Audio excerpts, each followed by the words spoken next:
For today's video, we will talk about Pythagorean Theorem. What is Pythagorean Theorem?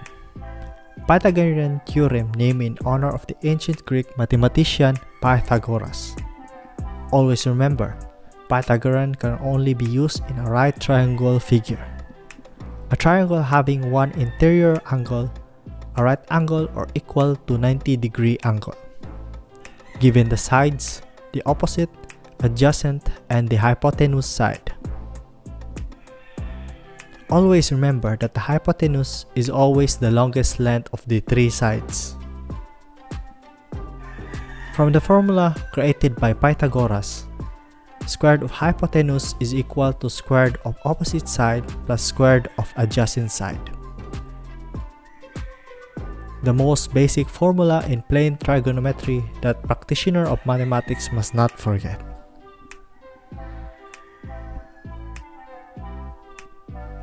We're gonna conduct example to make you understand more about the topic. The first one.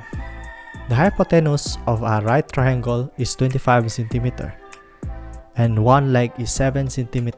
Find the length of the other leg. Given are the hypotenuse a length of 25 cm and either in adjacent or opposite is the 7 cm. So we're gonna choose adjacent side to be the 7 cm length. Remember, the problem said it was a right triangle, so let us illustrate the figure.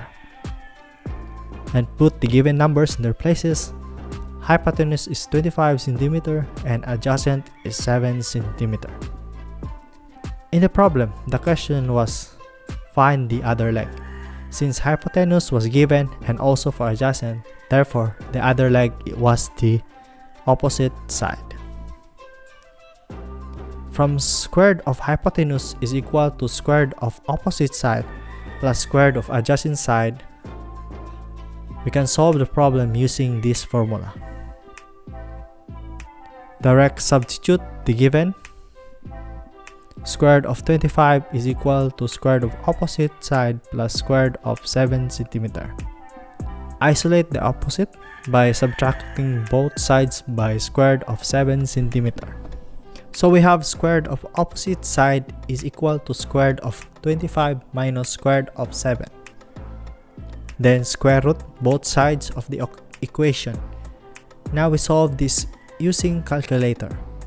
Input the square root of square root 25 minus square root of 7. So we have an answer of 24 cm.